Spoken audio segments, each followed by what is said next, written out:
వైకుంఠ ఏకాదశి సందర్భంగా తిరుమలలో భక్తుల తాకిడి పెరిగిపోయింది. ఏకాదశి రోజున వైకుంఠ ద్వారం నుంచి శ్రీవారిని దర్శించుకునేందుకు వీఐపీలు కూడా క్యూ కట్టారు.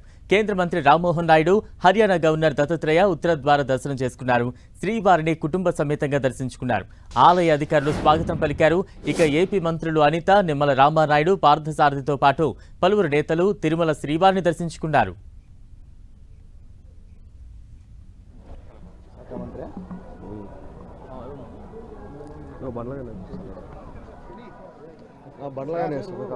Sir 1 second.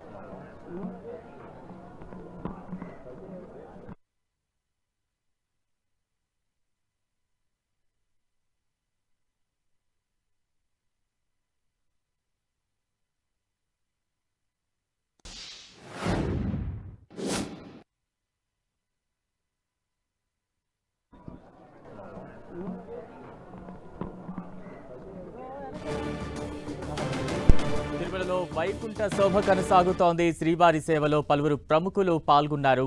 ఉదయం నుంచి భక్తుల తాకిడి ఒకవైపు రద్దీగా కనిపిస్తోంది. మరోవైపు వీఐపీలు అంటే వివిధ రంగాలకు చెందిన ప్రముఖులు ఒక్కొక్కరుగా వచ్చి శ్రీవారిని దర్శించుకుంటూ ఉన్నారు. హర్యానా గవర్నర్ బండారు దత్తాత్రేయ, మరోవైపు కేంద్ర మంత్రి రామ్మోహన్ నాయుడు, వీళ్ళంతా కూడా మనకు విజువల్స్లో మనం చూస్తూ ఉన్నాం. తిరుమల శ్రీవారిని వైకుంఠం రోజు ఉత్తర ద్వార దర్శనం చేసుకోవడం చాలా ప్రాముఖ్యతగా భావిస్తూ ఉంటారు.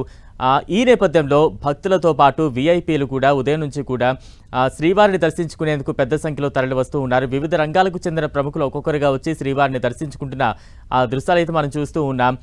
హర్యానా గవర్నర్ బండారు దత్తాత్రేయ, కేంద్ర మంత్రి కింజరాపు రామ్మోహన్ నాయుడు, అలాగే ఏపీ అసెంబ్లీ స్పీకర్ పార్థసారథి, ఇలా ప్రముఖులు ఒక్కొక్కరుగా పుల్లెల గోపీచంద్ అందరూ కూడా ఉదయాన్నే శ్రీవారి సేవలో పాల్గొన్నారు.